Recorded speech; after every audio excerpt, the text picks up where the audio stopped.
Suppose உங்களோட பிரைடுக்கு long ஹேராக இருக்குது and girls பண்ணுறதுக்கு டைம் இல்லை அப்படின்னா இந்த டிப்ஸை ஃபாலோ பண்ணிக்கோங்க.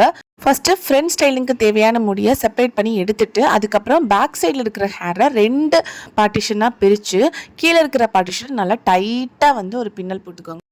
நல்லா டைட்டாக பின்னிட்டு அதுக்கப்புறமா அதை மடித்து ஒரு ரப்பர் பேண்ட் போட்டு செக்யூர் பண்ணிக்கோங்க. ரப்பர் பேண்ட் மட்டும் நல்ல குவாலிட்டியாக போட்டுக்கோங்க. இப்போ வந்து நம்ம கேர்ள்ஸ் எக்ஸ்டென்ஷனை எடுத்து நல்லா கலண்டு வராத அளவுக்கு நல்லா செக்யூர் பண்ணிவிட்டு பாபி பின் போட்டு நல்லா நீட்டாக செக்யூர் பண்ணிக்கோங்க.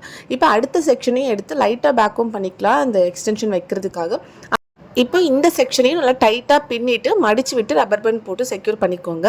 இப்போ அகைன் இன்னொரு எக்ஸ்டென்ஷன் எடுத்து அதை நீட்டாக பின் பண்ணிவிட்டு பாபி பின் போட்டு செக்யூர் பண்ணிக்கோங்க. பண்ணதுக்கப்புறமா ஃப்ரண்ட் ஸ்டைலிங்க்கு உங்களுக்கு என்ன வேணுமோ நீங்கள் வந்து பண்ணிக்கலாம். இப்போ ஃப்ரண்ட் ஸ்டைலிங்கும் பண்ணியிருக்கிற அந்த முடியை மட்டும் நீங்கள் கேர்ள்ஸ் பண்ணிட்டீங்கன்னா சூப்பரான ஹேர் ஸ்டைல் வந்து ரெடி. ரொம்ப லாங்காக இருக்குது, உங்களுக்கு ஹேர் வந்து ரொம்ப தின்னாக இருக்குன்னா உங்களுக்கு கேர்ள்ஸ் வந்து நிற்காது, இறங்கிக்கிட்டே இருக்கும்.